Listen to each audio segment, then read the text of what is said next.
taking lessons when I was 11 years old, when I went into secondary school, and then from there I had lessons all the way through school and into university as well.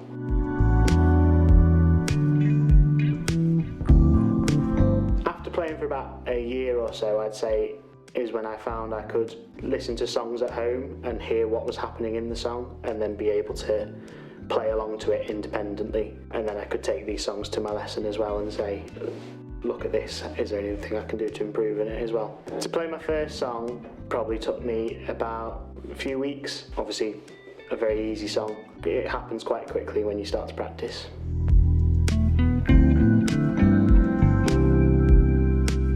A lot of practice, daily practice. With drums, if you can't get to a drum kit every day, sometimes you can just practice with your hands on your knees, and this enforces muscle memory, which means over time your hand or your wrist will be able to just do all these things you've been practicing naturally.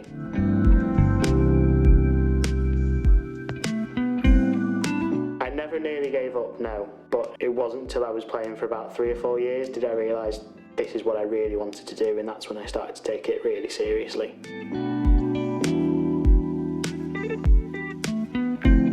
That's a funny story. I was having clarinet lessons in primary school. There was one lesson when I forgot to bring my clarinet in, and the teacher just gave me 2 wooden sticks and said keep time for the other players. At the end of the lesson she said, you've got a really good sense of rhythm and I think you should consider moving to drum lessons. So when I went into high school I started taking drum lessons.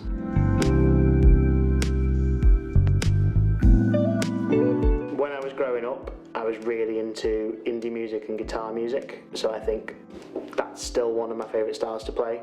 But as I got older, I started to play loads of different genres of music, and I found something new can be learned from anything, and so I like to play a lot of different styles. So one of my favourites to play is funk, because there's a lot of feel and good groove in there. I like playing pop. A lot of it sounds easy, but if you go really deep into some pop songs, there's some really good drum beats, and I still love playing guitar indie music when I can.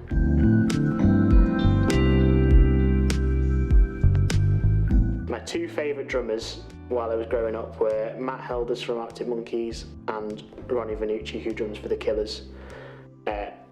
Mainly because I used to just sit in my room, listen to those 2 bands and drum along to the songs. Really, really easy but really creative drum beats, especially in Arctic Monkeys. As I got older, I started to look more to the past, and I discovered Led Zeppelin, and John Bonham I would say is one of my favourite drummers of all time. I'd say the opportunity to perform in front of large groups of people I think is the best opportunity I've ever had. I love entertaining people, and I love entertaining a room full of people who will get up and dance and sing along and enjoy themselves. And only through being a musician or a performer do you get that. At the moment I play in a covers duo with another person who plays guitar and sings, and I play a cajon, which is a wooden box with strings in, and you can get loads of different sounds out of it. You can get a basic drum beat sound out of it. The 2 of us together gives off the energy and sound of a full live band.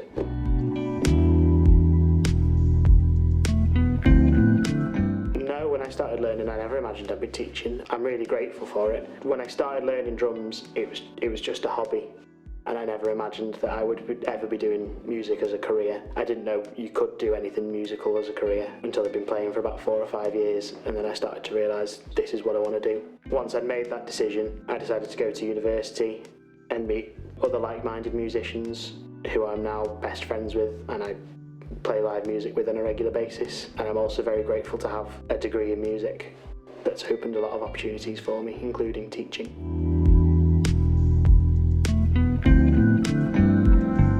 4 or 5 years ago, I was in a little indie band called Seagulls, and we submitted a song called Reach Out to BBC Introducing, and it got played on Radio 1 by Hugh Stevens, so that was very exciting for us at the time. So in that band, the lead singer tended to write a lot of the songs, and he'd come in, play the song on his acoustic guitar, and then we'd all chip in ideas. There was 5 of us in the band.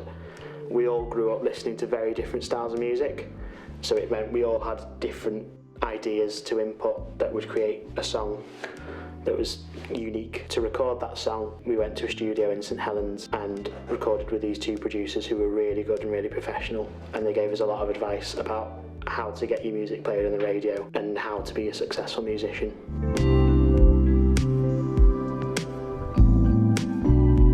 For me, the best part about teaching is when you introduce the student to something new, whether they do it in the same lesson or whether it takes a few weeks. It's when they're able to play that effortlessly and flawlessly. Watching them go from struggling with it to being able to play it without even thinking, I think is very satisfying as a teacher.